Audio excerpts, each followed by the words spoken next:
வணக்கம் நண்பர்களே. இன்னும் ஒரு இனிய காலை பொழுதில் தீதும் நன்றும் நிகழ்ச்சியில் உங்களை சந்திப்பதில் மிக்க மகிழ்ச்சி அடைகிறேன். புத்தகம் படிக்கணும்னு எல்லாரும் சொல்லுவாங்க. ஆனால் பேட்ரிக் கிங் என்கிற ஆசிரியர் அவர் எழுதிய ரீட் பீப்புள் லைக் ஏ புக் என்கிற ஒரு புத்தகத்தில் மனிதனையே ஒரு புத்தகத்தைப் போல படிக்க வேண்டும் என்று சொல்கிறார். என்னை மிகவும் இன்ஸ்பயர் செய்த ஒரு புத்தகம் அந்த புத்தகம் என்று சொல்லலாம்.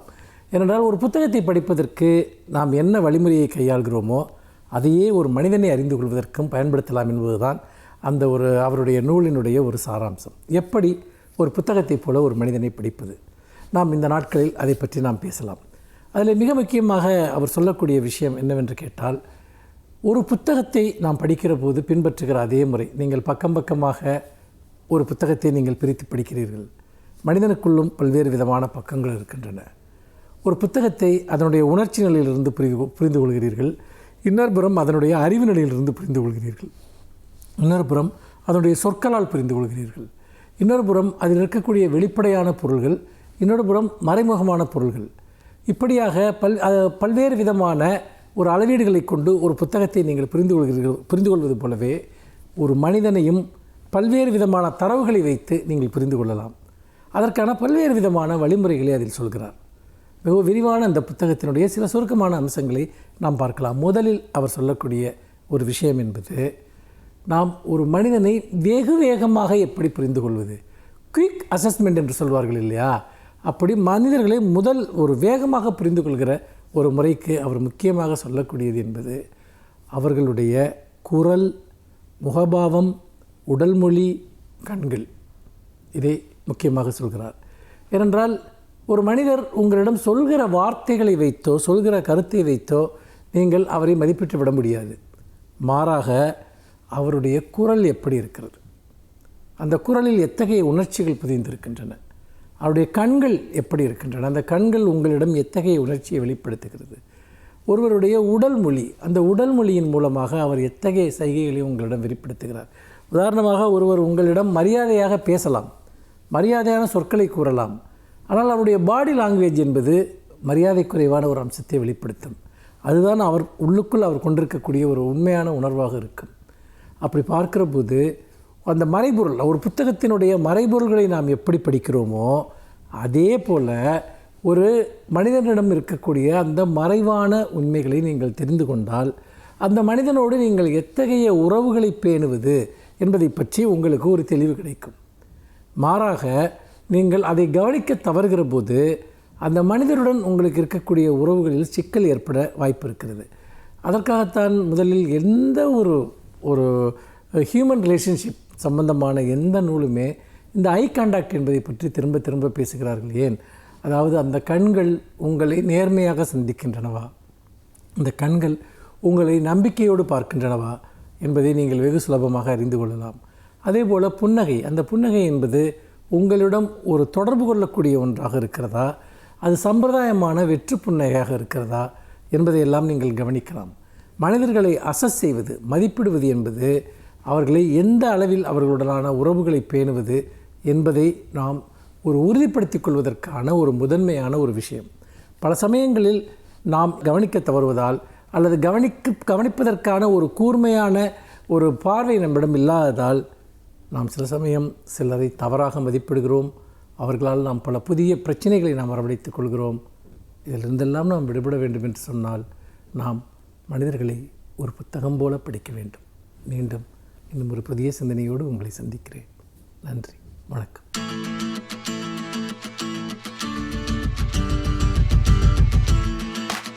அனைவருக்கும் என் அன்பு வணக்கம். பழந்தமிழ் நூல்களில் அதிகம் பேசப்படாத சில நூல்கள் உண்டு. ஔவையாரை அறிந்திருக்கிற அளவுக்கு நாம் அதிவீர ராமபாண்டியரை அறிந்திருக்கிறோமா என்று உறுதியாக சொல்ல முடியவில்லை. அதிவீர ராமபாண்டியரும் மிகப்பெரிய புலமை உடையவர். அவரும் நீதி நூல்களில் ஒன்றை எழுதியிருக்கிறார். ஆத்திசூடி கொன்றைவேந்தன் போல அவர் நருந்தொகை என ஒரு நூலை எழுதியிருக்கிறார். சங்க இலக்கியத்தில் இருக்கிற நூலின் பெயர் குறுந்தொகை, இது நருந்தொகை. 82 பாடல் வரிகளை கொண்டிருக்கிற ஒரு சிறு நூல். ஆனால் அவற்றுக்குள் மிக ஆழமான பொருள் வளம் இருக்கிறது. குறிப்பாக அந்த நருந்தொகையினுடைய 73, 74வது பாடல் வரிகள் மிகப்பெரிய உண்மையை நமக்கு உணர்த்துகின்றன. சொல்லும் ஆற்றல் இருந்தால் அதனுடைய பயன் என்ன, சொல் வன்மை இல்லாததால் ஏற்படக்கூடிய ஆபத்து என்ன என்கிற இரண்டையும் அடுத்தடுத்து அவர் சொல்லுகிறார். பொய்யுடை ஒருவன் சொல்வன்மையால் மெய்போலுமே மெய்போலுமே என்று சொல்லிவிட்டு அடுத்த பாட்டிலேயே அவர் சொல்லுகிறார், எப்படி அந்த ஆற்றல் இருக்கிறவனிடத்திலேருந்து அது மாறுகிறதோ அதுபோல மெய்யுடை ஒருவன் சொல்ல மாட்டாமையால் பொய் போலுமே பொய் போலுமே என்கிறார். பொய்யுடை ஒருவன், அவன் பேசுவதெல்லாம் பொய் தான், ஆனால் அவனிடத்திலே ஒரு சொல் வன்மை இருக்கிறது, அதை எடுத்து சொல்லுகிற ஆற்றல் இருக்கிறது. சில பேர் உரத்து பேசினால் கேட்கிறவர்கள் கை தட்டுகிறார்கள். என்ன காரணம்? அந்த ஆவேசம், எழுச்சி, உணர்ச்சி மக்களுக்கு பிடிக்கிறது. ஆனால் அவன் சொல்லுகிற செய்தி உண்மையா இல்லையா என்று சிந்தித்து பார்ப்பதில்லை. பொய்யுடை ஒருவன் சொல்வன்மையினால் மெய்போலுமே மெய்போலுமே, அது மெய்யே இல்லை, அதற்கும் உண்மைக்கும் தொடர்பு இல்லை. ஆனால் சொல்லுகிறவனிடத்திலே அந்த ஆற்றல் இருக்குமானால் அவன் பொய்யுடை ஒருவன்தான், ஆனாலும் அது உண்மை போல இருக்கிறது. மெய்யுடை ஒருவன் சொலமாட்டாமையால் பொய் போலுமே பொய் போலுமே என்று அடுத்த பாட்டில் அதிவீர ராமபாண்டியர் சொல்லுகிறார். இவனிடத்தில் இருப்பதெல்லாம் உண்மைதான், மெய்யுடை ஒருவன், ஆனால் இவனுக்கு என்ன ஆற்றல் இல்லை, சொல்லுகிற ஆற்றல் இல்லை. வள்ளுவரே ஒரு இடத்தில் சொல்லுகிற போது இணரூழ்த்தும் நாரா மலரணையர் என்று வள்ளுவர் சொல்லுவார். அதாவது அந்த பூ மலர்ந்ததற்கு பிறகும் அதிலிருந்து மனம் வெளிவரவில்லை என்றால் அந்த பூ மலர்ந்தும் பயனில்லை. எத்தனை படித்திருந்தாலும் எவ்வளவு அறிந்திருந்தாலும் அதனை எடுத்து சொல்ல தெரியாதவர்களால் அந்த அறிவு மற்றவர்களுக்கு போய் சேராது. உங்களுக்கு அறிவு வேண்டும், அதை எடுத்து சொல்கிற ஆற்றலும் வேண்டும். எப்போதும் அறிவும் ஆற்றலும் இணைந்திருக்க வேண்டும். இரண்டில் எந்த ஒன்று குறைந்தாலும் அதனால் விளை பயன் குறைவுதான். அறிவு கூடுதலாக இருந்து எடுத்து சொல்லுகிற ஆற்றல் இல்லை என்றால் போய் சேராது. அறிவே இல்லாதவன் ஆற்றல் உடையவனாக இருந்தால் போய் சேரக்கூடாத எல்லாம் போய் சேரும். இதுதான் இயற்கை. அதைத்தான் அதிவீர ராமபாண்டியர் நாம் அறிந்த மிக எளிமையான சொற்களால் இப்படி சொல்லுகிறார். பொய்யுடை ஒருவனும் மெய்யுடை ஒருவனும், அவனுக்கு சொல் வன்மை இருக்கிறது, இவனுக்கு சொல்ல மாட்டாமை இருக்கிறது. அவனுடைய சொல் வன்மையால் எல்லா பொய்களும் உண்மை போல தோன்றுகின்றன. இவனுக்கு சொல்ல திறன் இல்லாததால் எல்லா உண்மைகளும் பொய் போல தெரிகின்றன என்று இரண்டையும் மிக அழகாக பிரித்து அந்த பாடல்கள் சொல்லும். இவற்றையெல்லாம் நாம் பிள்ளைகளுக்கு பள்ளிக்கூடங்களிலே சொல்லிக் கொடுப்பதை நிறுத்தி விட்டோமோ என்கிற கவலை வருகிறது. இன்றைக்கு எத்தனை பள்ளிகளில் ஆத்திசூடியும் கொன்றைவேந்தனும் நருந்தொகையும் சொல்லிக் கொடுக்கப்படுகிறது என்னும் கேள்வி நம் முன்னால் நிற்கிறது. காரணம், இன்றைக்கு எல்லா இடத்திலும் நமக்கும் நம் பண்பாட்டுக்கும் தொடர்பில்லாத ரெயின் ரெயின் கோயவே பாடலை பிள்ளைகள் பாடிக்கொண்டிருக்கிறார்கள்.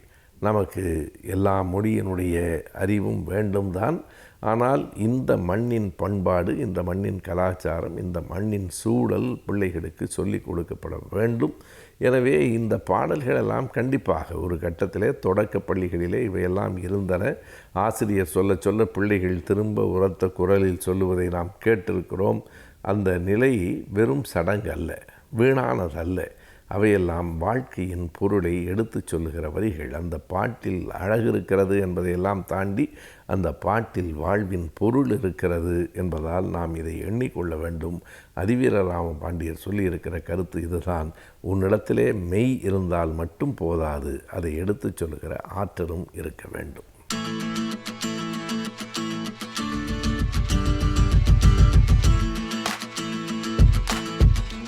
வணக்கம் நண்பர்களே.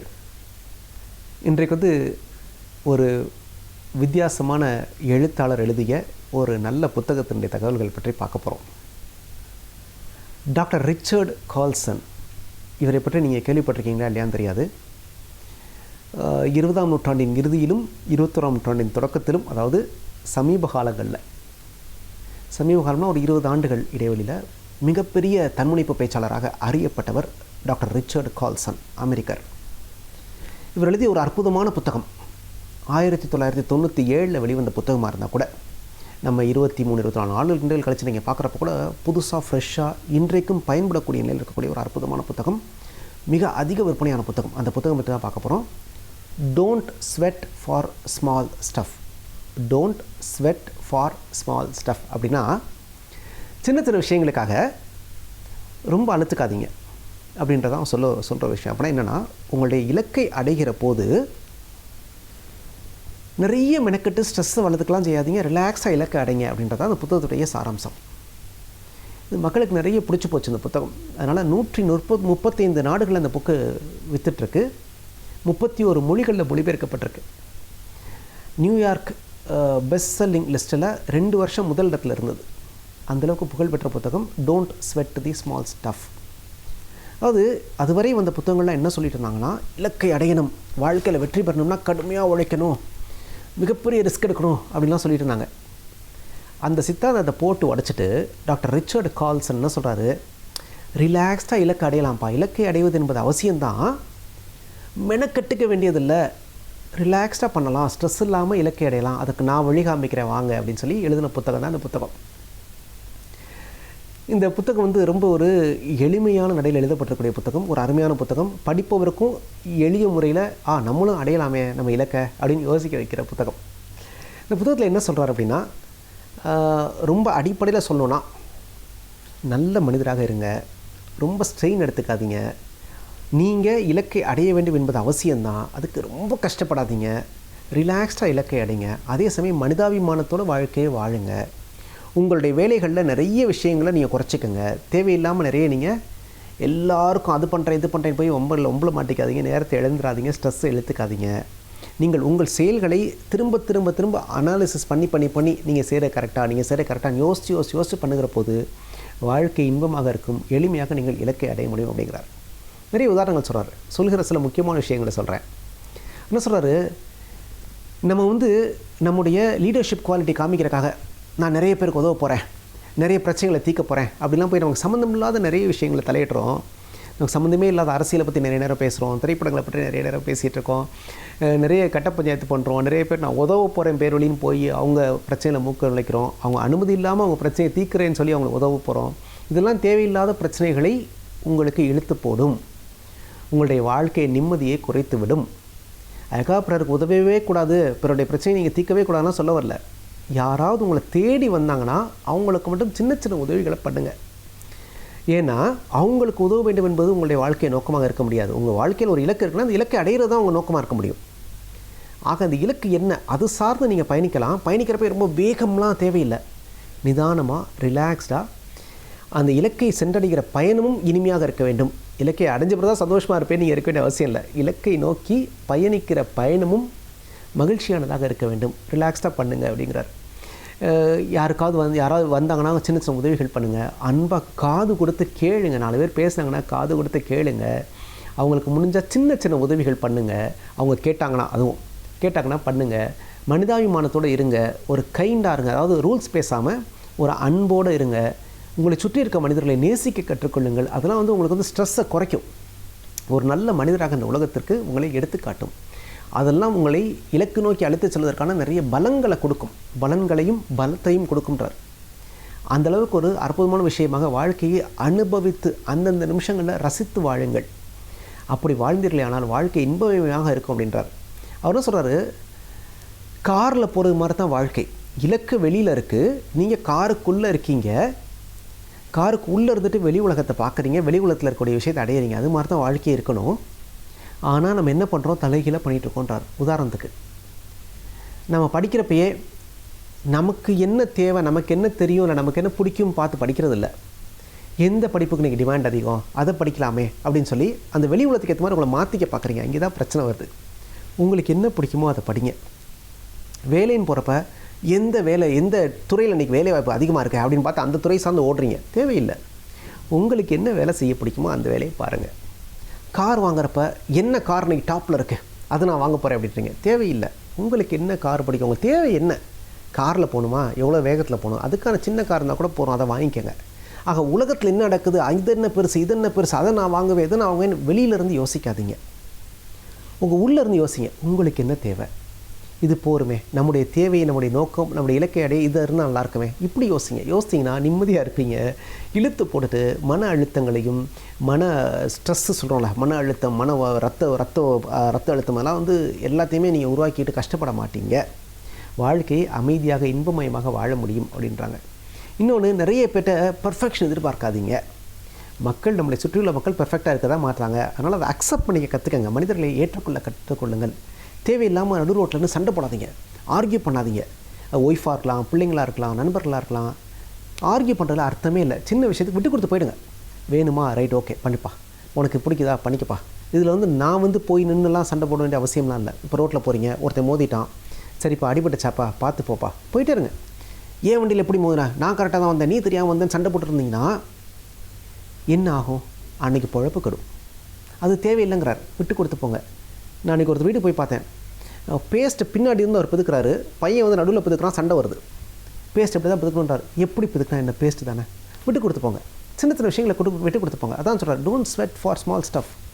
சின்ன சின்ன விஷயங்களுக்கு சண்டை போடாதீங்க, சின்ன சின்ன விஷயங்களுக்கு வியர்வை சிந்தாதீர்கள். நீங்கள் பெரிய இலக்கிற்காக பிறந்தவர், பெரிய போர்க்களத்தில் போரிடுவதற்காக நீங்கள் பிறந்தவர். அப்படிங்கிறப்ப சின்ன சின்ன சண்டைகளில் உங்களை தொலைத்து விடாதீர்கள்ன்றார். ரொம்ப அருமையான வாசகங்க, எழுதி வச்சுங்க. சின்ன சின்ன சண்டைகளில் உங்களை தொலைத்து விடாதீர்கள், நீங்கள் பெரிய போர்க்களங்களுக்காக பிறந்தவர். அது ரொம்ப முக்கியம். அங்கே சண்டையிடக்கூடிய போர்க்களம் உங்களுக்கு தகுதி இல்லாததாக இருந்துச்சுன்னா விட்டுட்டு போயிடுங்க. சின்ன சின்ன சண்டையெல்லாம் போட்டு இந்த வீட்டில் வந்து நம்ம டாய்லெட்டில் வந்து ரெஸ்ட் ரூமில் தண்ணி வைக்கல வாளியில் அப்படின்னு தினம் சண்டை நடக்கிற வீடெல்லாம் இருக்குது. அதெல்லாம் தேவையில்லை.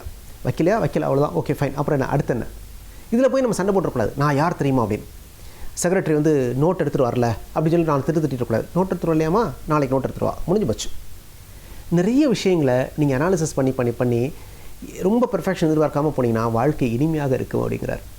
அதனால் போகிற போக்கில் வாழ்க்கையை ஏற்றுக்கங்க. ரொம்ப மெனக்கடாதீங்க, கஷ்டப்படாதீங்க, உங்களையும் கஷ்டப்படுத்திக்காதீங்க. சுற்றியுள்ள மனிதர்களை சந்தோஷமாக வைத்துக்கொள்ளுங்கள். அப்படி செய்கிற போது நீங்கள் இலக்கை அடைவதில் வலியே தெரியாது, அழகாக அடைஞ்சிடலாம், கஷ்டமே கிடையாது அப்படின்றார். வாழ்க்கை எவ்வளோ எளிமையாகவும் வாழ முடியுமா அப்படின்றத நீங்கள் இந்த புத்தகத்தை படித்து முடிச்சோன்னு உங்களுக்கு உணர்வீங்க. அவ்வளோ நல்ல கருத்துக்களை நிறைய சொல்லியிருக்காரு. சண்டை போடாதீங்க, அடுத்தவங்களுடைய பிரச்சனை தலையிடாதீங்க. அடிக்கடி நீங்கள் உங்களை கேட்டுக்கொள்ள வேண்டிய கேள்வி என்னென்னா, நான் சரியான வேலையை செய்து கொண்டிருக்கிறேனா, இல்லை நான் செய்கிற இந்த வேலை என்னை இலக்கு நோக்கி பயணிக்க வைக்குமா, என்னுடைய இலக்கை அடைய உதவுமா? இந்த கேள்வி மட்டும் அடிக்கடி கேட்டுக்குங்க. ஏன்னா ஒரு நாளில் பாதி நேரம் நம் இலக்கிற்கு சம்மந்தம் இல்லாத வேலையை செஞ்சிட்ருக்கோமா. யாரோ ஒருத்தருக்கு உதவுறது, யாரோ ஒருத்தருக்காக ஆர்கியூ பண்ணுறது, எதை பற்றியோ பேசுகிறது, சம்மந்தமே இல்லாமல் எங்கேயோ போய் நின்றுட்டுருக்குது. இதெல்லாம் நிறைய நடக்குதான் எல்லா மனிதர்கள் வாழ்க்கையிலையும். நம்ம திரும்ப திரும்ப கேட்டுக்கொள்ள வேண்டியது, நான் சரியான வேலை செய்துட்ருக்கேனா, என்னுடைய இலக்கை அடைவதற்கு இந்த வேலை உதவுமா, இந்த சின்ன சண்டையை நான் போட்டு தான் ஆகணுமா, இது எனக்கு தேவைதானா, இது அப்படி மாற்றி பண்ணால் எனக்கு பயனுள்ளதாக இருக்குமே. இந்த மாதிரி அடிக்கடி உங்களுக்குள்ளேயே யோசிங்க. எவ்வளோக்களோ உங்களுக்குள்ளேயே ட்ராவல் பண்ணுறீங்களோ, எவ்வளோக்களோ விட்டு கொடுத்து போகிறீங்களோ, எவ்வளோக்களோ அடுத்த வரை அனுசரித்து கொண்டு போகிறீர்களோ, அவ்வளோக்களவு வாழ்க்கை இனிமையாக இருக்கும், இலக்கையும் நீங்கள் அடைய முடியும். இதுதான் டாக்டர் ரிச்சர்ட் கால்சன் சொல்கிற விஷயம். இந்த ரொம்ப அருமையான புத்தகங்க, வாழ்க்கையில் முடிஞ்சவர்க்கா படித்து பாருங்கள். Don't sweat for small stuff. கீழே ஒரு லைன் போட்டுருக்கார், at life is full of small stuff அப்படின்றார். வாழ்க்கை முழுவதும் மாதிரி சின்ன சின்ன விஷயங்கள் தான் இருக்க போகுது. ஆனால் நம்ம சின்ன விஷயங்களுக்காக வேர்வையை இழக்கக்கூடாது. நாம் பெரிய போர்க்களங்களுக்காக பிறந்தவர்கள். அதனால் பெரிய போர்க்களத்தில் மட்டுமே போரிடுவோம், மற்ற எல்லா விஷயத்தையும் விட்டு கொடுத்து போவோம், மனிதர்களை மனிதாபிமானத்தோடு அரவணைத்துக் கொள்வோம் அப்படிங்கிறது அந்த புத்தகத்துடைய ஓன்லைன். இந்த புத்தகத்தை படிங்க. ரொம்ப படித்தா மட்டும் பார்த்தாது, வாழ்க்கையிலையும் அதை செயல்படுத்தி பாருங்கள். வாழ்க்கை இனிமையாக இருக்கும், உங்கள் இலக்கையும் அடைய முடியும், நீங்களும் வெற்றி பெற முடியும். நன்றி, வணக்கம்.